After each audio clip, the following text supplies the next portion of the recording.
नमस्कार, जनतंत्र टीवी देख रहे हैं आप और मैं हूं आपके साथ पुनीता सिंह। खबरों की शुरुआत करते हैं और सबसे पहले बात कर लेते हैं बांग्लादेशी सांसद के हत्या मामले की। पड़ोसी देश से एक सांसद भारत आते हैं और पश्चिम बंगाल में उसकी हत्या कर दी जाती है।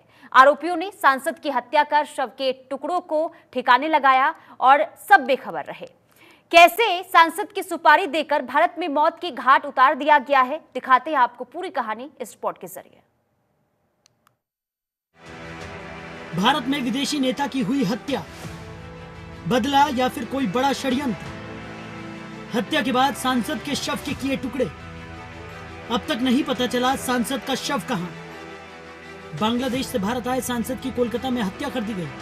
हत्या के बाद से भारत और बांग्लादेश दोनों देशों में हलचल मची हुई। बांग्लादेश के आवामी लीग के उप जिला इकाई के अध्यक्ष और 3 बार के सांसद रहे अनवारुल अजीम की हत्या कर दी गई।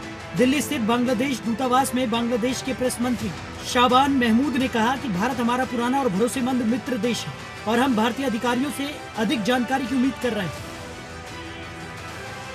खबर के मुताबिक 3 बार के सांसद और आवामी लीग के कालीगंज उप जिला इकाई के अध्यक्ष अनार इलाज के लिए 12 मई को भारत एक निजी दौरे पर आए थे। उत्तर कोलकाता के बरानगर थाने में 18 मई को उनकी गुमशुदगी की शिकायत दर्ज कराई गई। वो अनार जेना इधा 4 संसदीय क्षेत्र से आवामी लीग के सांसद थे। साथ ही प्रधानमंत्री शेख हसीना ने सांसद की मौत पर हैरानी और दुख प्रकट किया।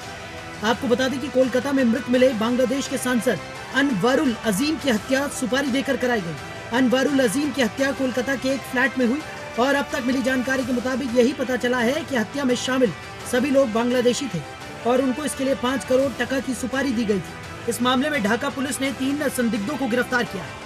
पश्चिम बंगाल पुलिस ने एक भारतीय टैक्सी चालक को भी इस मामले में पकड़ा है। बांग्लादेश के अखबार द डेली स्टार की रिपोर्ट में दावा किया गया है कि अजीम का कोलकाता में अवैध सोने का कारोबार था और कारोबार को लेकर अपने सहयोगी अख्तर उज़्मा से अजीम की अनबन हुई थी और इसके बाद उसने शख्स को अजीम की सुपारी दी। अमानुल्लाह ने मुस्तफिजुर और फैजल नाम के 2 लोगों को इस काम के लिए अपने साथ मिलाया। हत्या के बाद ये दोनों भी गिरफ्तार हो चुके हैं, जो बिना किसी पासपोर्ट के भारत आए थे। हत्या के बाद शव के किए गए टुकड़े। पुलिस सूत्रों के मुताबिक सांसद अनवारुल अजीम की 13 मई को ही न्यू टाउन स्थित एक फ्लैट में हत्या कर दी गई। उनकी हत्या गला दबाकर की गई, जिसके बाद हत्यारों ने मौत को सुनिश्चित करने के लिए उनके सिर पर किसी भारी चीज से वार किया। उसके बाद अनवारुल के शव को टुकड़ों में काटकर अलग अलग जगहों पर फेंक दिया गया। आपको बता दें कि 3 अलग अलग तारीखों में फ्लैट से शरीर के टुकड़े निकाले गए। 14, 15 और 18 मई को हत्यारोपियों ने शव के टुकड़ों को ठिकाने लगाया। फिलहाल पुलिस को न्यू टाउन के फ्लैट से छोटे छोटे प्लास्टिक बैग मिले हैं और पुलिस को आशंका है कि शरीर के अंग छोटे छोटे प्लास्टिक बैग में भरकर फेंके गए।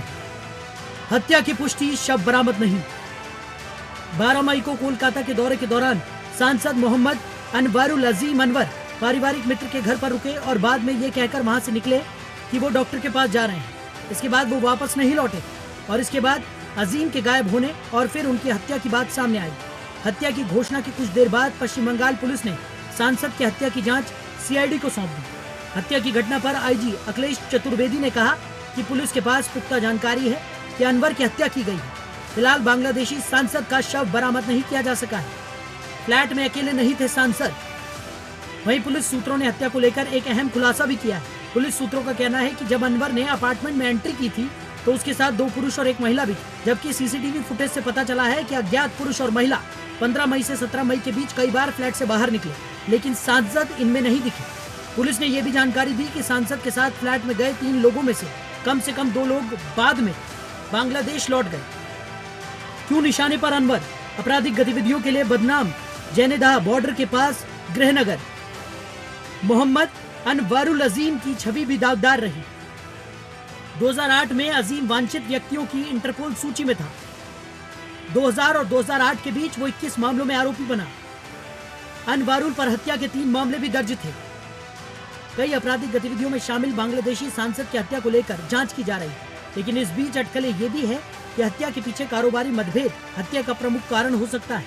हत्या के बाद अजीम की बेटी मुमतरीन फिरदौस ने किसी का नाम न लेते हुए अज्ञात के खिलाफ मामला दर्ज कराया है। साथ ही फिरदौस ने कहा है कि हत्या की निष्पक्ष जांच हो ताकि पता चल सके कि उनके पिता की हत्या क्यों की गई। ब्यूरो रिपोर्ट, जनतंत्र टीवी।